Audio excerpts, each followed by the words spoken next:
Olá pessoal, tudo bom com vocês? Eu sou o professor Carlos Eduardo de Matemática e Suas Tecnologias. Na aula de hoje falaremos sobre, Só na aula de hoje falaremos sobre o IPCA. Você já ouviu falar no IPCA? O que é o IPCA e qual é o seu impacto em nossas vidas? Então vamos ver aqui o que é exatamente o IPCA. O IPCA é o Índice Nacional de Preços ao Consumidor Amplo, né? É um indicador que é utilizado aqui no Brasil para medir a inflação.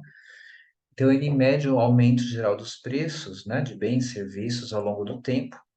Ele é calculado pelo IBGE e ele considera uma cesta de produtos e serviços que são consumidos, né, regularmente pelas famílias brasileiras. Então, é uma média de um conjunto de produtos e serviços, né, de acordo com a variação desses preços. Aí a gente tem o IPCA, que inclusive agora mais recentemente, né, está caindo, estamos passando por uma deflação. E vamos falar um pouquinho mais sobre isso na aula de hoje. Então, vamos falar pensando novamente no Gastão, né, que é o personagem que a gente está acompanhando aqui. O Gastão, ele tem outra preocupação, alguns investimentos dele rendem de acordo com o IPCA, né? Qual vai ser o impacto? Então, o Gastão, ele está preocupado porque o IPCA está caindo. O que vai acontecer com os seus investimentos? Então, ele tem alguns fundos de investimentos de renda fixas, atrelados ao IPCA, o Certificado de Depósito Bancário, que é o CDB. Ele tem o debentures CPA+, ele tem o LCI, que é a letra de crédito imobiliário, e ele tem o LCA, que é a letra de crédito ao agronegócio, né? Então, esses aqui todos que ele tem estavam atrelados ao IPCA. Então, ele está preocupado, né? Porque vai render menos, né? O Tesouro Direto mesmo, que é o IPCA+, que tem um valor que é somado, alguns CDBs, que também é o IPCA mais algum valor fixo. Se o IPCA está em deflação, vai caindo muito, né? Aí o rendimento, é o momento de repensar as aplicações. E aí a gente vai falar como é calculado o IPCA, né? Como eu disse no começo da aula, é uma cesta de produtos, né? Então, alimentação e bebidas, transportes, habitação, saúde, cuidados pessoais, despesas pessoais, vestuário, comunicação, artigos de residência, educação.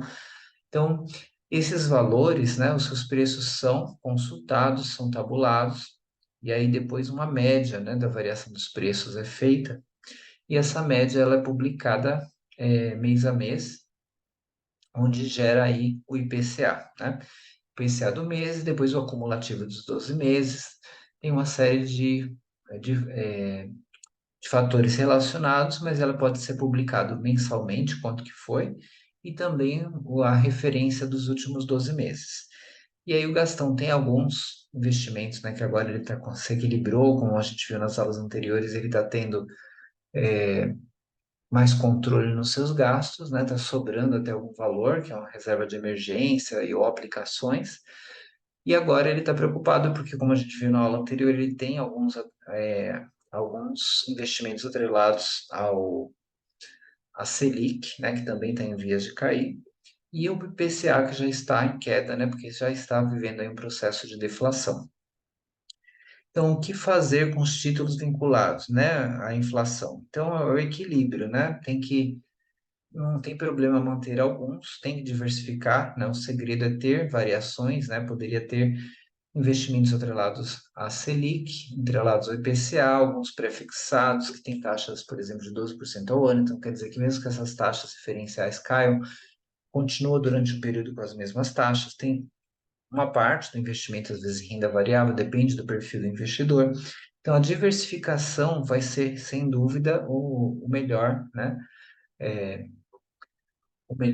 A melhor estrutura para os investimentos. A própria poupança no momento, lógico, faz tempo que ela já caiu em desuso, assim, lógico, muita gente usa, mas desuso no sentido de que os investimentos de renda fixa no momento ainda estão bem mais altos que a poupança, mas pode cair essas taxas e voltar a estar com uma taxa competitiva em relação aos outros investimentos de renda fixa.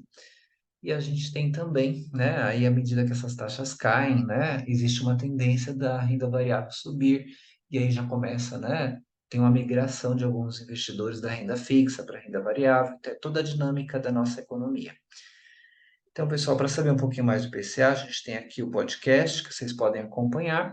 Então, a nossa frase de conclusão: Conhecer melhor os índices macro da economia, como IPCA e Selic, é essencial para um bom planejamento financeiro. Ótimos estudos a todos, até a próxima.